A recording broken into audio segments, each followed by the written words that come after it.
Here at Mary Markley Hall, which is home to hundreds of freshmen this year.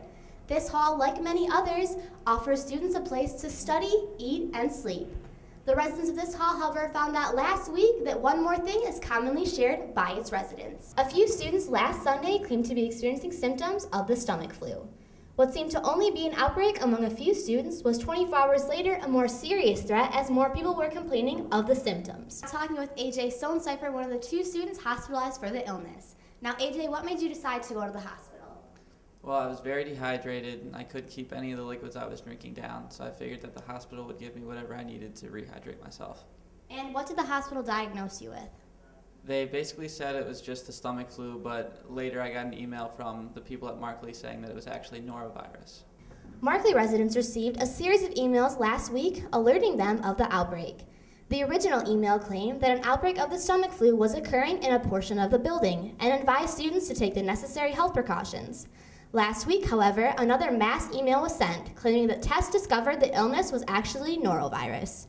I had nausea, I was vomiting, and I had chills, and it was a bad fever also.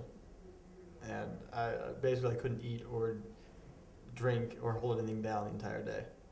Most people also returned back to normal activity after 1 to 2 days. Just one day of class, and I was back to class after about a day. I missed 3 days of classes, but I was back on my feet by the 4th day, going back to all my regularly scheduled classes, so about 3 days. While one of the most common ways norovirus is spread among people is by eating contaminated food, university health officials have ruled out food contamination as the source of the outbreak of norovirus. In order to prevent the rapid spread of the norovirus on our campus, students should frequently wash their hands, wash their fruits and vegetables before eating, disinfect surfaces used for cooking prior to use, and finally wash all clothing and linens that may be contaminated with the virus.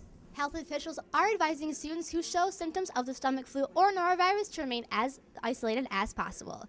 UHS and the Markley directors seem to have the situation under control, but if you live in Markley, you may want to pick one of these up just in case. I'm Jade Hanson reporting for Wolf TV. Now back to Mia and Emily.